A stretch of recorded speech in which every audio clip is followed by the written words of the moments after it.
তুই বাড়িতে শুধু খাচ্ছিস আর মোটা হচ্ছিস, একটু কমা শরীর। হ্যাঁ, তুই তো আর কি, তোর সবসময় খাওয়া খাওয়াই কন্ট্রোল করার হচ্ছে, আমি ওইসব পারি না।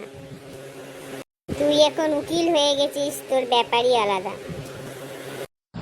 হ্যাঁ, আর তুই যে পুরো বিজনেসটাই বাবার পেয়ে গেছিস, তোরও কি কম ব্যাপার? পেয়ে গেছি রে, অনেক হেডেক এসে গেছে মাথার ওপর। এখন তোদের মতন, তোদের সঙ্গে যে একটু গিয়ে কথা বলবো সেই সময়ও আমি পাই না। আমাদের দুজনের তো তবু দেখা হয়, আর সেই বন্ধু তো আমেরিকায় চলে গেছে, তার সঙ্গে তো আমাদের এখন আর দেখাই হবে না। বল, তোর সঙ্গে ফোনে কথা হয়? না না, আমার সঙ্গে কথা হয় না, কি করে কথা হবে?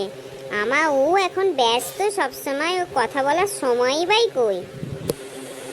সেই দিনে ওদের বাড়িতে গেছিলাম, ওর বোনটা কি বড় হয়ে গেছে রে, আর আমাকে কথাই বললো না আমার সঙ্গে, সে দূর দূর করে আমাকে যেন তাড়িয়ে দিল। ও বনু, এখন বড় তো হবেই, আমরা বড় হয়ে গেছি, ও হবে না? আর ও তো বরাবরই তো জেদি।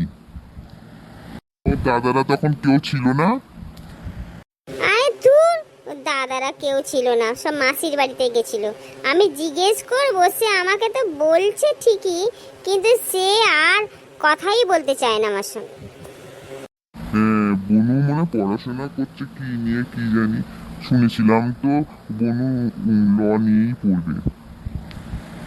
আমাকে শুধু বললো আমি ব্যস্ত, কিসে কি নিয়ে যে পড়ে তাও আমাকে বললো না। কেউ ছিল না, তুই ওর সঙ্গে অতই বা কথা বলতে গেলি কেন? ওর দাদারা পছন্দ করে না, তুই জানিস না ছোটবেলা থেকে বনুর সঙ্গে কথা বললে পছন্দ করে না। হ্যাঁ রে, আমি ভুলেই গিয়েছিলাম। যাক, তোর সঙ্গে দেখা হয়ে অনেকদিন পর ভালো লাগলো। চল একটু গিয়ে কিছু খাওয়া দাওয়া করি। ওই শুরু হলো তোর শুধু খাওয়া। ঠিক আছে, তুই যখন বলছিস আমি কিন্তু হালকা কিছু খাবো। ঠিক আছে, আমার একটু যেতে হবে, একটা কিছু মানুষের সঙ্গে একটু দরকার আছে। একদিনও কি তুই ছুটি পাস না? আমি তোর জন্য কতটা ছুটি নিয়ে একটু এলাম তোর কাছে, একটু সারাদিন আনন্দ করব, আর এখনো তো ছুটি নেই। আরে আমার ছুটি বললে আর কিছু আছে বল না, কাজ পেলেই আমাকে করতে হবে, এটাই আমার ডিউটি। ঠিক আছে, নে কাজ করবি, এখন তো চল। হ্যাঁ চল।